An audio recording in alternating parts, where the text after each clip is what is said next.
किसने मस्त मस्त शायरी सुनाया। शाना आज का भी जेता हो ना, पहले तू सुनाया। ठीक है, और सुना दिया पहले।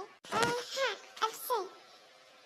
आम का है, आम के रस को जूस कहते हैं, हमको लाइक न करने वाले को कंजूस कहते हैं। अच्छा, तो मेरी सुन। फूल है गुलाब का, कांटों से क्या डरना। फूल है गुलाब का, कांटों से क्या डरना। प्रिंसिपल से क्या डरना, जब स्कूल है अपने बाप का। चलो तू सुना जल्दी जल्दी से शायरी। मेरे को और नहीं आती शायरी, तू सुना दे। अच्छा तो सुन।